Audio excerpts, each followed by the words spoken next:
Hello, I'm Doug, and welcome to the Krewe of Japan podcast, a weekly podcast where we take you on audio journeys through Japanese culture.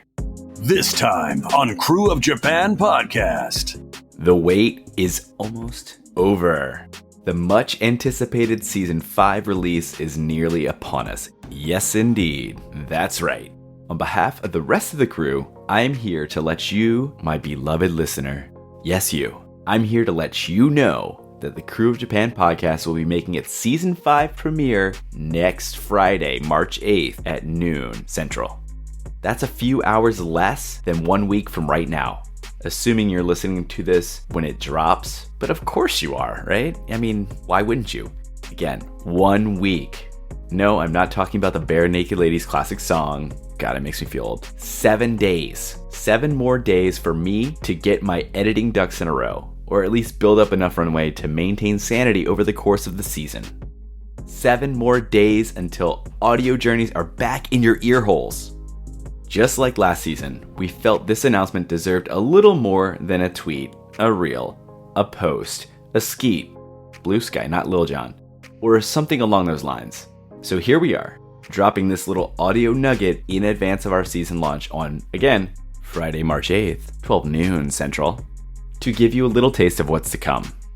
The crew as a whole has been hard at work over the last few months, putting together some great interviews and conversations with a wide variety of guests on some awesome topics where we rampage through history and the evolution of Godzilla and its franchise with Dr. William Tsutsui. What surprises people that never saw that original movie is how dark it is and how serious it is. A lot of people think of Godzilla as being sort of silly, because a lot of the movies in later decades were, but that original film was made with a clear political agenda.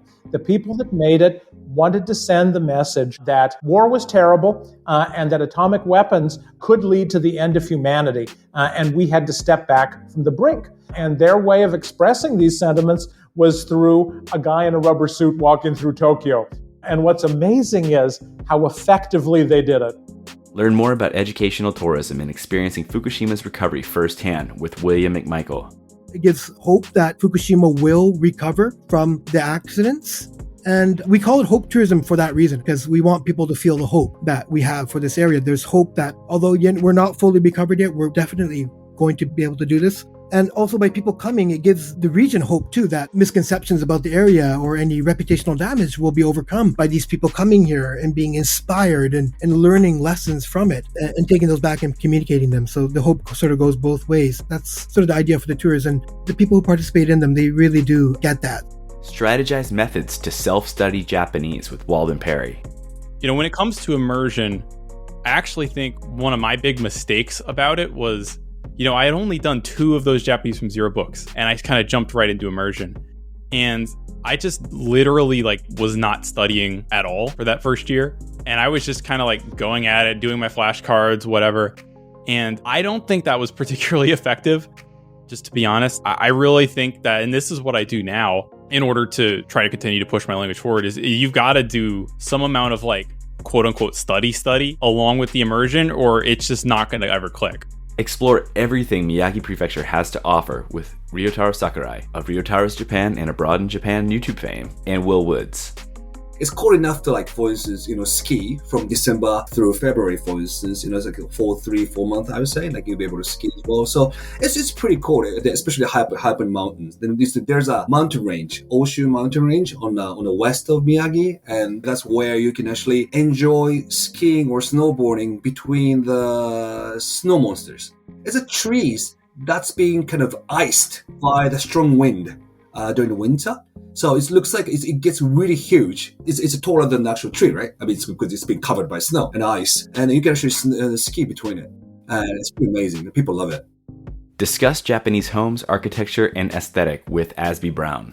The one thing to know about Japanese architecture in general, of course, is that it's predominantly made of wood and often using fairly heavy timbers. And they're jointed together without hardware in the old way of building, with pegs and wedges and things, and they're slotted in. So there's relying on the natural friction of these things fitting together. And they're very, very carefully and beautifully fabricated to fit as perfectly as possible. this structure is naturally flexible. It's not going to break as easily as a more rigid structure would. It will bend. There's a little bit of give at these joints. And usually, even not a pagoda, but any kind of building, whether it's a temple or a house, the roof structure is fairly heavy. It's fairly massive. And this in itself acts as a kind of damper.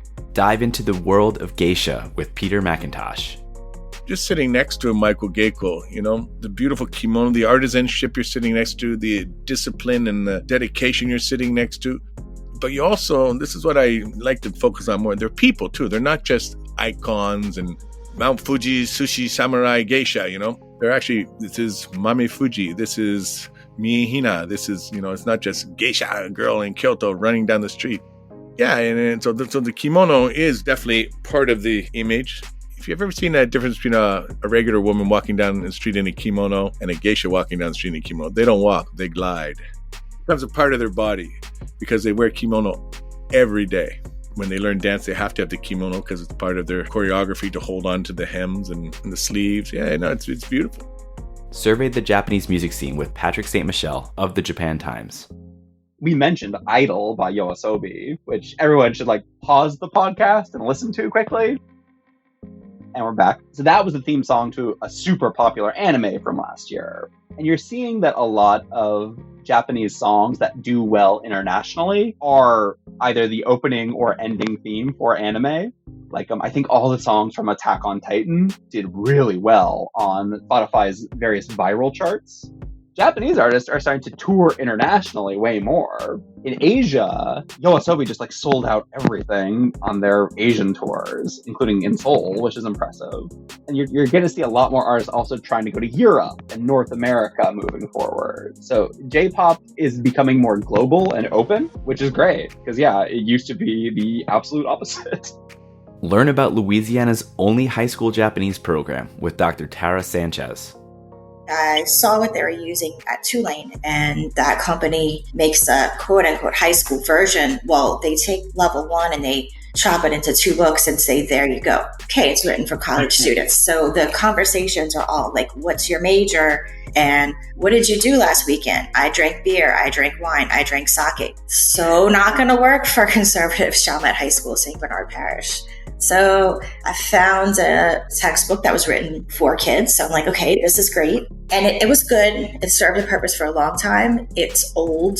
It came with cassette tapes with the audio assessment on it. I had to search really hard to find something to play those on. One of the kids in the first class laughed and said, I think my grandpa has something that will play that. And I'm like, great. But we used that for a while until the pandemic. Slip into the realm of shoujo anime and manga with Taryn of Manga Lela. But I do think one of the challenges is even within the shoujo community, when people are talking about things like, oh, now we have a shoujo renaissance, there's a lot of people who are only referring to the high school romance shoujo when they're talking about that. So they'll bring up Honey Lemon Soda or the Kimi Chidoke season 2. And those are all, I'm super excited that we're getting them. But then when we're talking about that shoujo renaissance, you have to include all of them. Otherwise, then the only things we're going to keep getting are the high school romances, or they're just going to give us any romance because they think that's what you want, as opposed to necessarily something that is for the female gaze, spanning all of those genres. We also have some returning guests, like author and Japanese pop culture savant Matt Alt, Rob Dyer of The Real Japan, and Jax's Kate Kitagawa coming back to talk to us about some other great topics like Japan as a soft power, hanging out in Hyogo Prefecture, and the Japanese space program. And of course, there's more to come that is still in the works, including a fun story on how this year's King of Carnival was Lafcadio Hearn? So there you have it, March 8th. It's about to go down. Hit that subscribe or follow button in Apple, Google, Spotify, Overcast, or wherever you listen to your podcast. Whatever app it is, follow. That'll ensure that you get a cute little notification right to your favorite device when new episodes drop. And you still got a chance to tell us what you want to hear about. Got a suggestion for a topic or a guest? Share with us on Instagram, Facebook, Twitter /X, TikTok, LinkedIn, Blue Sky, YouTube at the Krewe Japan Podcast. You've made it this far. I probably shouldn't have to spell it for you, but I'm going to do it anyway. KREWEOFJAPANPODCAST. While you're there, give us a comment, follow, like, retweet, share, whatever floats your boat. Let us know how you're enjoying the podcast, or perhaps you prefer to provide your feedback in a more private setting. Send us an email at crewofjapanpodcast@gmail.com.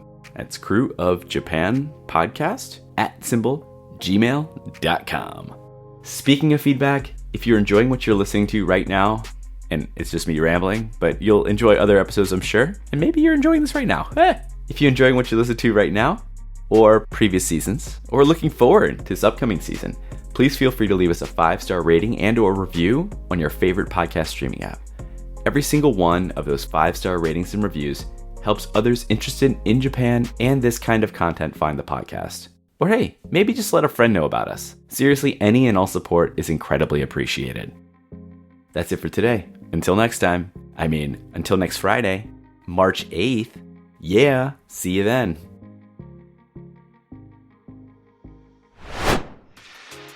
Here's what's going on with Japan Society New Orleans. Be sure to check the show notes for links and more information. Here we go. The 2024 Matsue New Orleans Sister City Exchange Program application is now live. This year celebrates the 30th anniversary of the Sister City relationship, and you won't want to miss out on this once-in-a-lifetime opportunity. Check the Japan Society website for more information, qualifications, and most importantly, the application itself. On Sunday, March 24th, Japan Society will be doing a group tour of the Go for Broke Spirit Legacy and Portraits exhibit at the World War II Museum. Check out the Japan Society event calendar for pricing and more details. For more information and details about these events and future events, follow us on the website and social media. Everything will be linked out in the show notes. Hope to see you there. Hydration isn't only for athletes training, it's for all of us. It's a huge part of daily maintenance. When I was in Japan back in July, I spent plenty of time outdoors, walking from place to place. Just a hot, sweaty mess. While those convenience stores along the way had some refreshing drinks like Pocari Sweat, there was one thing I wish I had brought along with me for the trip. Liquid IV, the #1 powdered hydration brand in America. I found out about Liquid IV after getting back, and I'll say the convenient packaging alone makes this a must-bring wherever you're going, be it any type of travel, business or pleasure, after a workout, sometime outside in the heat, or maybe just after a long night with friends. With only one stick and 16 ounces of water, Liquid IV hydrates you 2 times faster and more efficiently than water alone, while taking in 5 essential vitamins, that's B3, B5, B6, B12, and C, and 3 times the electrolytes as leading sports drinks. It comes in 12 tasty flavors. My favorite, personally, is strawberry lemonade and tropical punch. Real people, real flavor, real hydrating. Get 20% off when you go to liquidiv.com and use Crew of Japan, KREWEOFJAPAN, at checkout. That's 20% off anything you order when shopping Better Hydration today using promo code Crew of Japan at liquidiv.com. What are you waiting for? Get hydrated. Looking to start your own podcast and don't know what platform to use? Tell me about it. When we started the Crew of Japan podcast, we tried a bunch of the big name recording platforms, but always came back to the one we're still currently using to this day, Zencastr. Zencastr is now the all-in-one solution making podcasting easy. In addition to its high audio and video quality for podcast production, Zencastr provides a full suite of production tools to record, produce, and publish studio quality content from the comfort of your home. Just log in through your browser and start recording. It's that simple. For us, we simply send out links to our guests and they join the lobby. But before you know it, it's all done and you have your studio quality audio and up to 4K video right there ready for you, right when you finish. The best part is having their multi-layered backups to ensure that your recordings are in the highest quality, regardless of anyone's internet connection stability. With Zencastr's all-in-one podcasting platform, you can create your podcasts in one place and distribute to all the major destinations. It's really that easy. Go to zencastr.com/pricing and use our code Crew of Japan, KREWEOFJAPAN, and you'll get 30% off your first month of any Zencastr paid plan. We want you to have the same easy experiences we do for all of our podcasting and content needs. It's your time to share your story.